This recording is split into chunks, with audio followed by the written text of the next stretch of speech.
Now let's take a look at how those accounts and groups can be used to control access to files and folders. I'm going to look at the get info information for this document, this bridge, and in response to a variety of questions, or at least one question, this is the bridge at Rouse's Point. Over here is Vermont, over here is Rouse's Point, New York, and just over here is Canada. Now, if I come down here, I'm going to close these, and here we want the sharing and permissions section of the info window for a file or folder. I own this. I created it.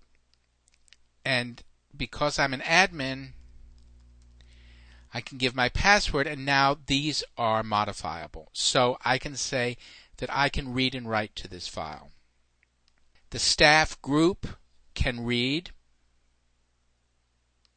and everyone else can have no access.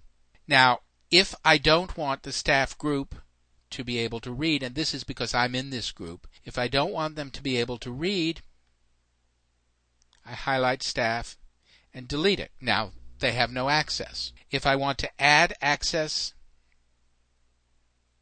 for the group, I just click here on the plus and I can select a user or group.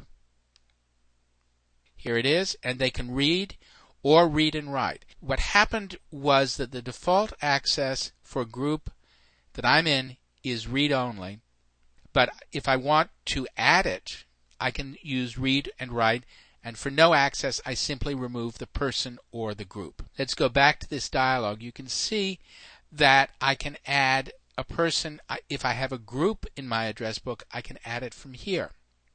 So here is where I control access to an individual file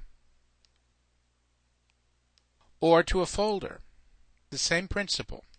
I'm looking at the Documents folder, and here what I've shown is, let me click here and type in my password. Now it's modifiable.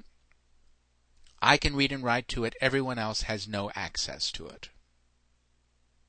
And if I want to give access to the group, I can do it that way, and I can say they can read and write. Here's another feature, an access control that applies only to folders. It's write only. It's called a Dropbox. What that means is that other people in the group can write to the folder, which means in practice they can put files or folders into the folder. So they can write to it, but they cannot see what's in there. So it's a Dropbox. It's something they can put things into, but they can't see what else is in there. So this protects them, so they can't see what they've put in. They also can't see what other people have put in. This interface is new in Mac OS X Leopard.